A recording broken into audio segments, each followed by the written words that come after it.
Reports came out today stating that Canelo Alvarez will be facing Billy Joe Saunders come May 2nd. Billy Joe Saunders a week ago came out claiming that Canelo Alvarez sent him chump change in order to fight. However, Canelo Alvarez have sweetened the deal, and we seem to have a fight in our hand. The fight should be announced pretty soon. With that being said, Billy Joe Saunders followed the blueprint of getting a Canelo Alvarez fight by actually looking horrible and having a bad performance, and that's how you actually could land a Canelo opportunity. So Canelo, of course, blessed him with the opportunity since he saw vulnerabilities in Billy Joe. Now, of course, for the Canelo fans that keep claiming that Canelo fights the best, he keep proving them wrong every single time with his actions, because actions speak louder than words. And the proof is in the pudding.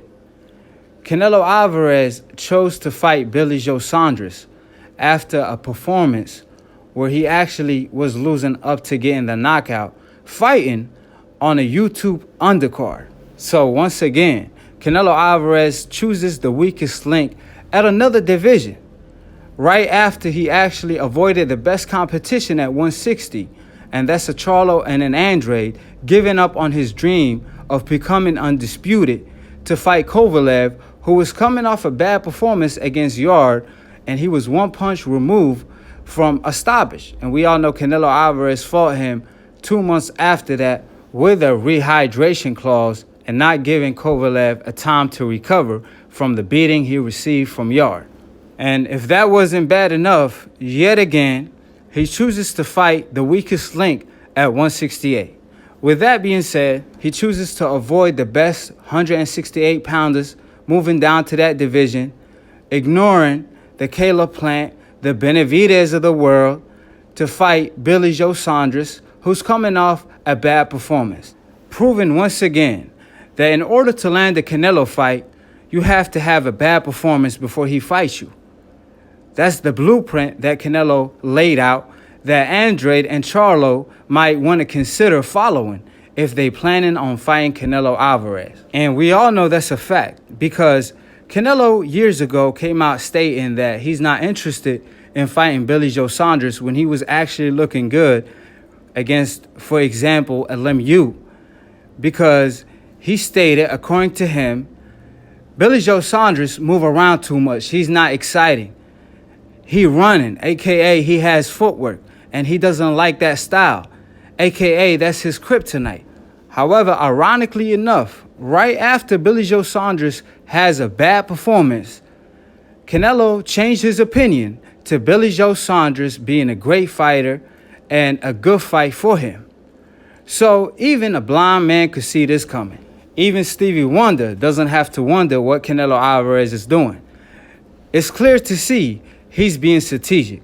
It's clear to see that he's being a businessman, and he's so good at it that he should be working at Wall Street like I told y'all. I mean, that Wall stock is falling because he's stuck on that app and he's not delivering on the fights that the fans want to see, including his fans and the critic, from Oscar De La Hoya, his promoter, to Chavez Sr., the legendary Mexican fighter, Morales, Barrera, Marquez, and I could go on and on and on. He chooses to avoid the best competition in every division. And yet again, he chooses to fight the weakest link at another division. And that's what's tarnishing Canelo Alvarez's legacy. And if he doesn't face the Charlos and the Andrades of the world, that will even tarnish his legacy some more. Because we all know they will haunt him till the time he retires. And we all know that's a fact because he avoided Jermell Charlo at 154 when he fought Kirkland, and that caused Golden Boy to actually let Jermell Charlo go out of his contract, and he signed with Al Heyman. He also avoided the big Charlo at 160 by giving up his WBC strap and requesting the French fries belt instead in order to avoid him. He also avoided Andrade at 154 when he fought Smith for the WBO strap.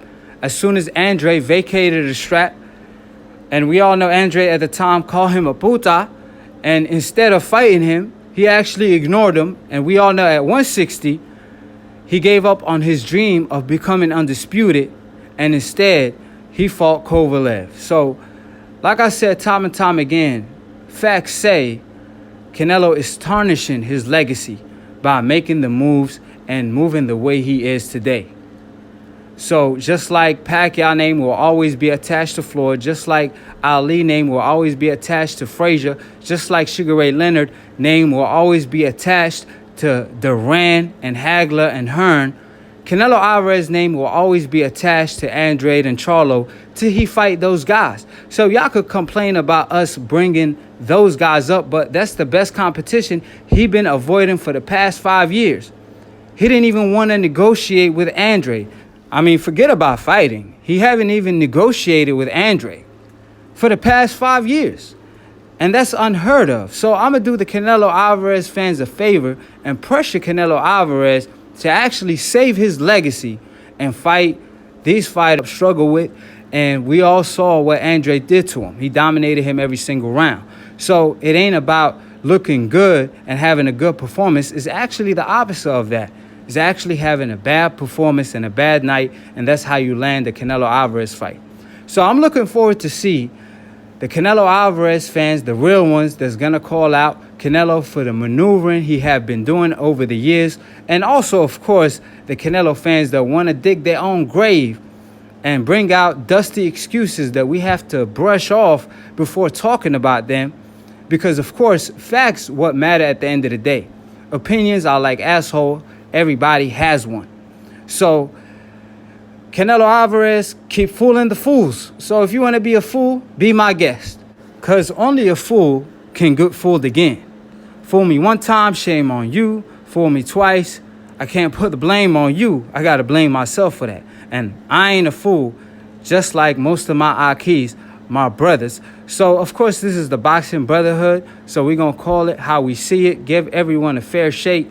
And Canelo Alvarez, like I told y'all time and time again, he keep making Canelo Alvarez fans look horrible.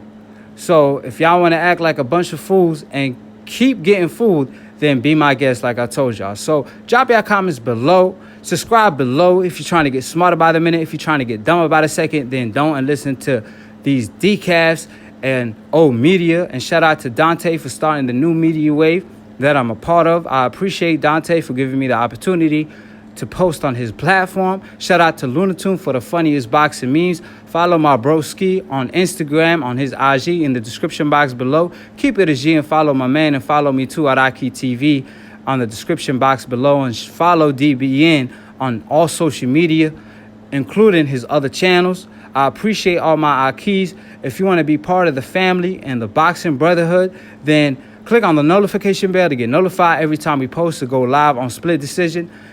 And welcome to the Akhi University. So hopefully one day the casual fans and the Canelo fans that want to graduate and become hardcore will graduate from the Akhi University by attending Split Decision.